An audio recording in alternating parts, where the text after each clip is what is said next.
Baiklah, kami dari kelompok 1 hari ini akan mempresentasikan mengenai diksi atau pilihan kata. Yang pertama, diksi. Diksi adalah pilihan kata yang tepat dan selaras dalam penggunaannya untuk menyampaikan gagasan sehingga diperoleh efek tertentu seperti yang diharapkan. Yang kedua itu adalah syarat-syarat diksi. Adapun syarat-syarat diksi ada dua. Yang pertama, ketetapan, dan yang kedua adalah kesesuaian. Untuk memenuhi ketetapan dan kesesuaian tersebut ada 4 kaidah yang harus terpenuhi.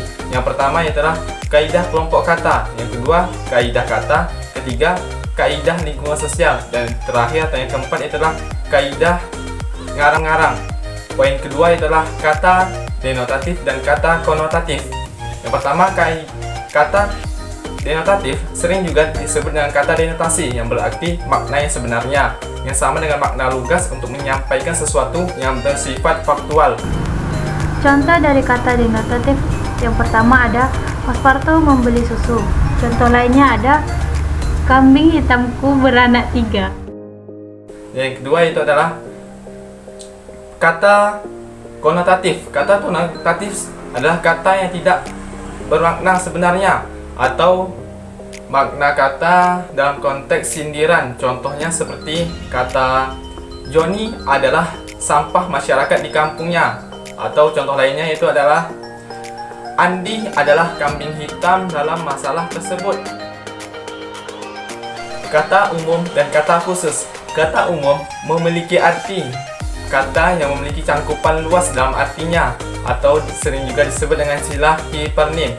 Contoh kata umum adalah kata ikan, yaitu adalah kata yang memiliki cangkupan luas tanpa menyebutkan kata ikan seperti kata ikan lele, ikan patin, atau lain sebagainya. Yang kedua itu adalah kata khusus. Kata khusus adalah kata yang memiliki makna sempit atau juga disebut dengan istilah hiponim.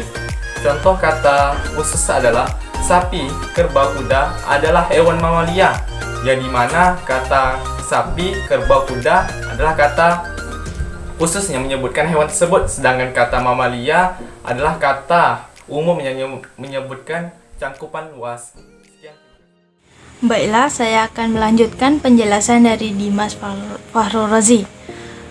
Selanjutnya ada kata abstrak dan kata konkret. Kata konkret adalah kata yang mempunyai referen objek, atau bahasa lainnya adalah dapat diidentifikasi oleh panca indera. Contohnya sepeda motor, kursi, meja, dan lain-lain. Sedangkan kata abstrak adalah kebalikan dari kata konkret, yaitu kata yang mempunyai referen konsep atau bahasa lainnya tidak bisa diidentifikasi oleh panca indera. Contohnya adalah kebenaran, kemanusiaan, dan lain-lain. Oke, materi selanjutnya adalah kesalahan dalam pembentukan dan pemilihan kata. Yang pertama ada kesalahan dalam penggalan awalan.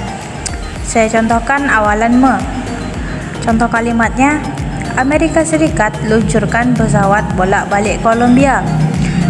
Di sini ada kata luncurkan. Kata luncurkan itu tidak sesuai dalam aturan penulisan atau pembentukan kata. Kata yang benar itu adalah ditambah awalan me. Jadilah meluncurkan. Jadi kata yang benar adalah Amerika Serikat meluncurkan pesawat terbang bolak-balik Kolombia. Yang kedua yaitu pemakaian akhiran ir yang salah.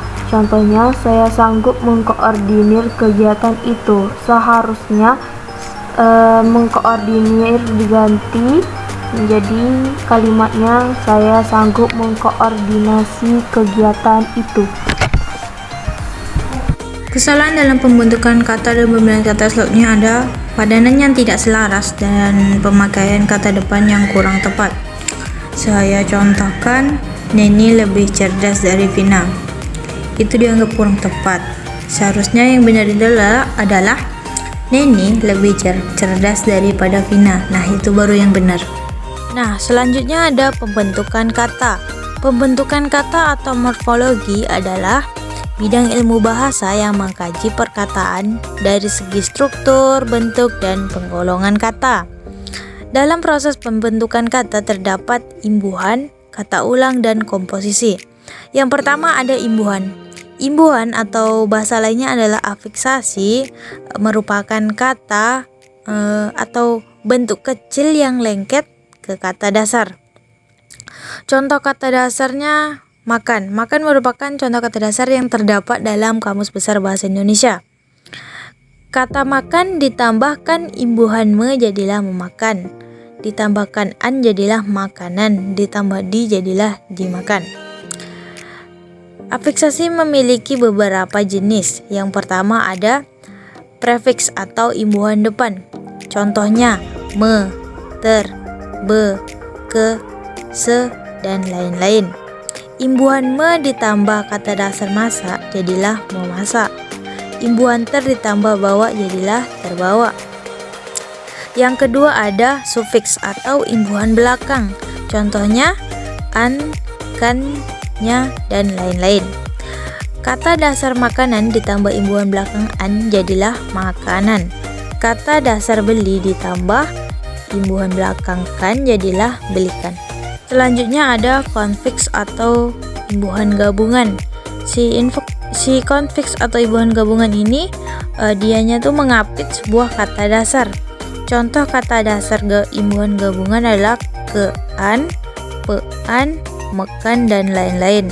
Contohnya kata dasar baik datanglah si konfiks kean jadilah kebaikan. Terus ada kata dasar tahan datanglah si konfiks memper kean jadilah mempertahankan. Yang terakhir ada infiks atau imbuhan tengah. Ini jarang digunakan tapi ada. Contoh kata imbuhan tengah yaitu l, in, dan r. Dan masih ada lagi. Contoh yang pertama ada getar. Getar ditambah imbuhan tengah jadilah gemetar. Contoh lain ada tunjuk ditambah imbuhan l jadilah telunjuk. Yang selanjutnya ada reduplikasi. Re itu artinya kembali dan duplikasi itu ganda. Jadi reduplikasi adalah kata ulang. Bisa diartikan sebagai kata ulang. Contoh dari kata ulang itu seperti bersama-sama, compang-camping, lauk pauk, dan masih banyak lagi ya. Dalam penulisan kata ulang yang benar memiliki beberapa syarat. Yang pertama, kata ulang harus menggunakan tanda hubung di antara kata yang diulang. Yang kedua, tidak ada spasi di sesudah tanda hubung dan sebelum tanda hubung. Selanjutnya ada jenis-jenis kata ulang. Yang pertama ada kata ulang utuh. Disebut utuh karena tidak ada perubahan pada kata dasar, cuma diulang saja. Contohnya adalah lari menjadi lari-lari. Selanjutnya ada kata ulang berubah bunyi. Kata ulang berubah bunyi disebut berubah bunyi karena ada huruf atau bunyi yang diubah. Bisa jadi konsonannya atau vokalnya yang berganti. Contohnya kata dasar lauk berubah bunyi menjadi lauk pauk. Huruf L berubah menjadi huruf P. Selanjutnya ada kata ulang sebagian. Sebagian orang masih salah mengenai kata ulang sebagian dikarenakan kata sebagian ini tidak menggunakan kata hubung. Contohnya kata dasar patah menjadi pepatah. Kata dasar sama menjadi sesama. Nah, materi selanjutnya ada idiom.